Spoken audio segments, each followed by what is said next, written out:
again, everyone. Welcome back to another episode of Discussions of Darkness.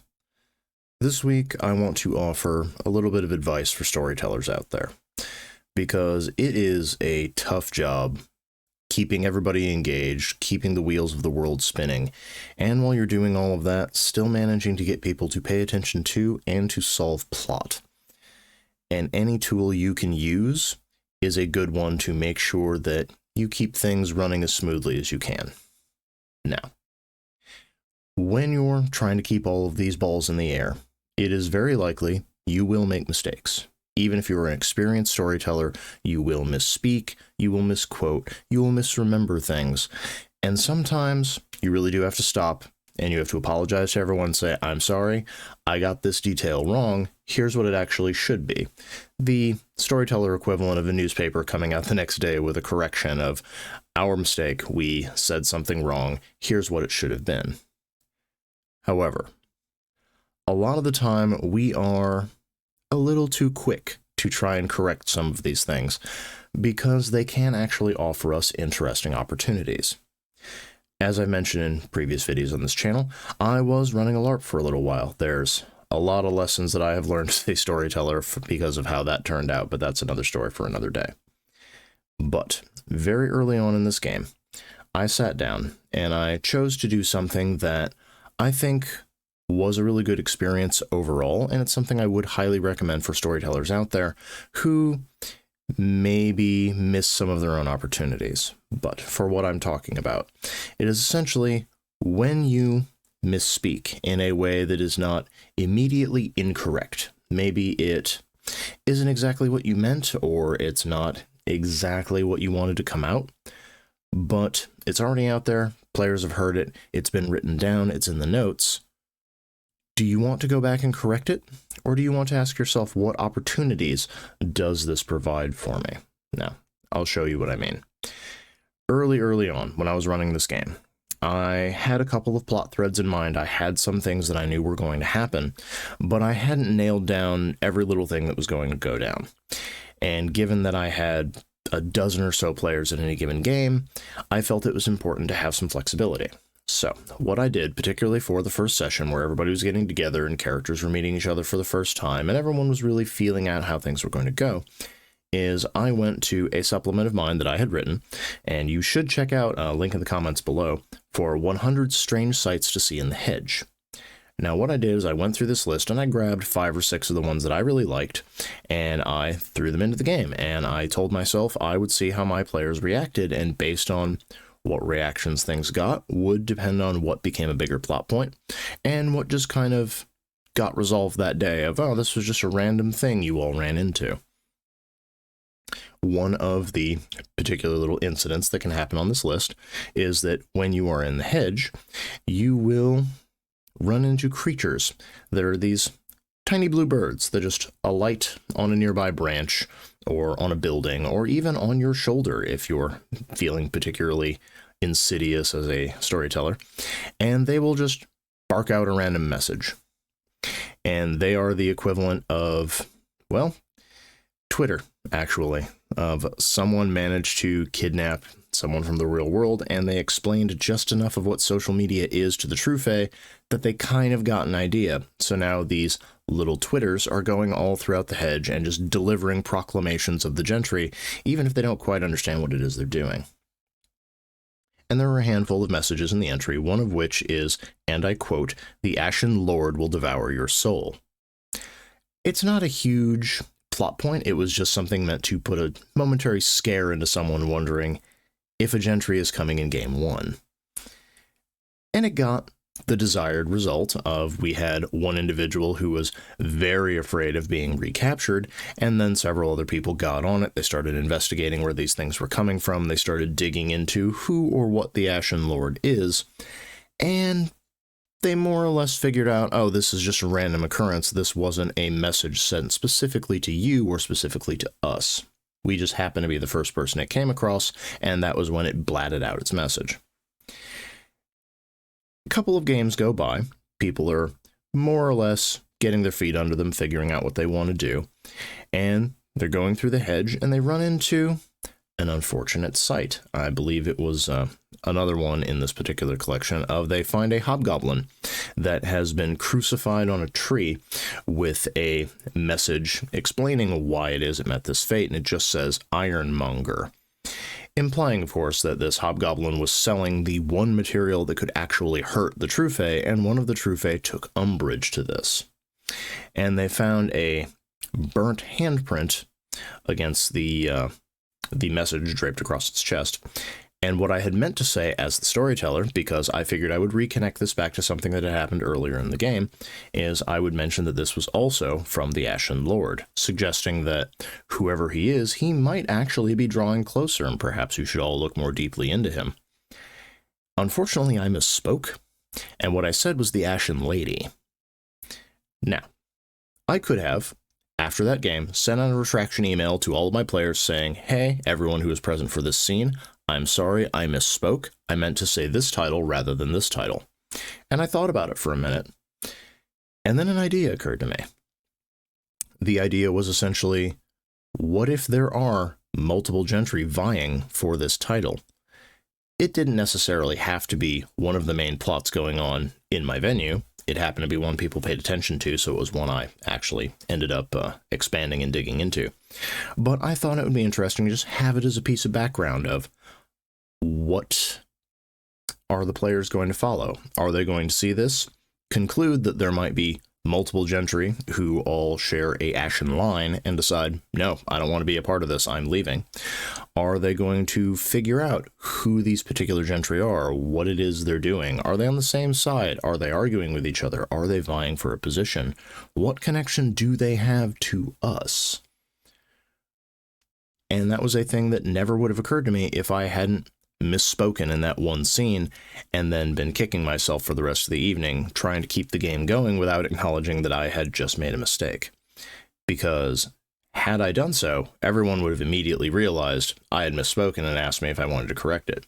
But because I just kept going and I gave myself time to ruminate on it, I realized that I had inadvertently given myself the chance to make a whole extra plot, or at least a whole extra wing onto the plot that I had originally been kicking around. And in the words of Bob Ross, it was a happy little accident. And that is occasionally something I feel that we deny ourselves as storytellers. We get so concerned with following our map, following our routine, following what we've written down for our plot, that we forget that the players aren't the only ones who can improv. We should also be looking at things as we go and building and adding, ad hoc as things go on, because often those are where some of the most interesting seeds of plot, of story, of character come from. And sometimes it's even actually better than what we'd originally come up with. So, if you are a storyteller and you occasionally have those moments where you will use the wrong title or you'll make up a character that is a little too similar to something else you've done previously, or it seems to echo something that your players are catching on to, don't immediately go and change it back to what it was originally supposed to be. Don't hit that correct. Ask yourself if this version has potential. Ask it if this version might actually be better than what you were planning to do originally. Because a lot of the times when these things pop out, it represents an opportunity. And seizing that opportunity can really add to your game. It can give your players something new, something unexpected, and it can even be exciting for you because it feels like you're writing the story as it goes. You're really getting into that back and forth with your players and seeing what it is that's coming out of this exercise. It's collaborative storytelling at its best. And getting too worked up about sticking to the blueprint can actually be a detriment. And that is what I would recommend of it might be a little scary. It might not always work. It is something you do have to practice. You do have to get yourself into the habit of thinking of things this way. But it can lead to some of the best moments in your game and some of the things that, in retrospect, you will be proudest of, and you'll be glad that you let go of whatever your rigid plan was in order to do something more improvisational with what you were hoping to do with a scene, with a plot, with a character, etc.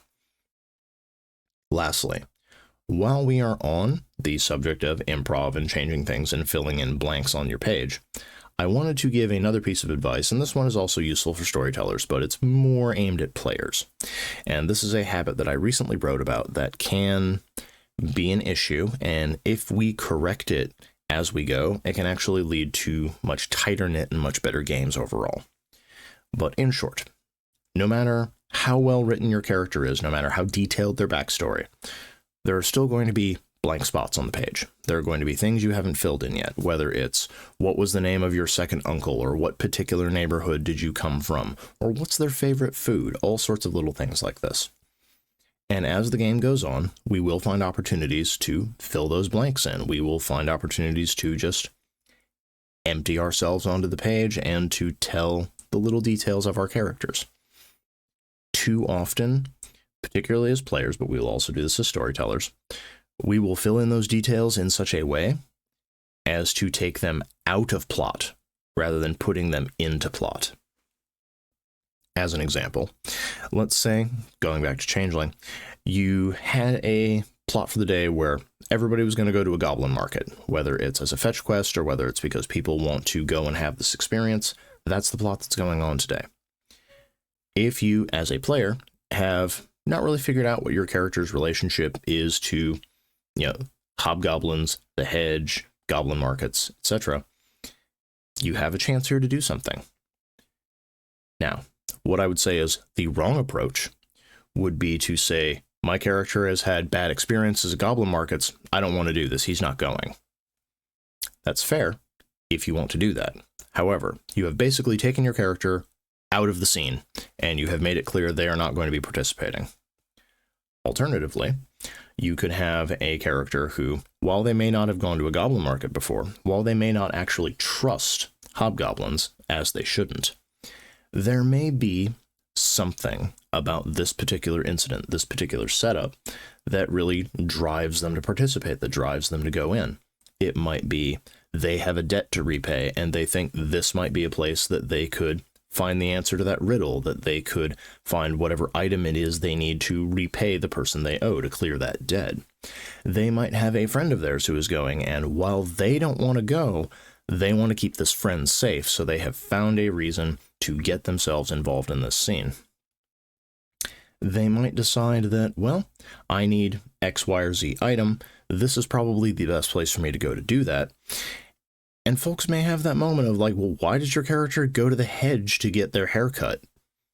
That might be a thing you just filled in that moment of they can't go to a normal barber because of whatever type of changeling they are. They need to have a hobgoblin who can actually tame this horrendous mane that they have, whether it's because they happen to be a beast and normal tools don't cut it when it comes to getting their hair to behave. They might be an elemental, and they need someone who can actually cut hair that is made of fire, because if they don't, it's just going to keep getting longer and singeing all of their clothes, and so on and so forth. It always helps to be creative and to follow the old rule of improv of, say, yes and, or in some cases, yes but, rather than folding your arms, stopping, and saying, no, because this reason. It is always best to do your best to put more in rather than to take more out. And that can really keep the game going, and it can help keep the back and forth going between yourself and the storyteller, yourself and your fellow players, or as a storyteller between you and the rest of the table. But that is my advice for this week. If folks enjoyed it, please make sure you like and share the video. If you have any other topics that you want to see either for storytelling in the world of darkness, if you want to see me cover more of a particular game or a particular sphere, let me know that in the comments down below. If you have a good story about something you improv'd or a mistake that you made that you use as a springboard to a bigger change, a bigger decision in your own game, tell us that story as well. I am really curious to see how it turned out, and I would like to see other storytellers' tales about something that their players thought they had planned all along when it turned out they just said the wrong thing and didn't want to go back and correct the record. But until next time, happy gaming, everyone. Thank you for staying to the end of this episode of Discussions of Darkness. If you enjoyed it, please consider liking the video and sharing it on your own social media to help boost the signal.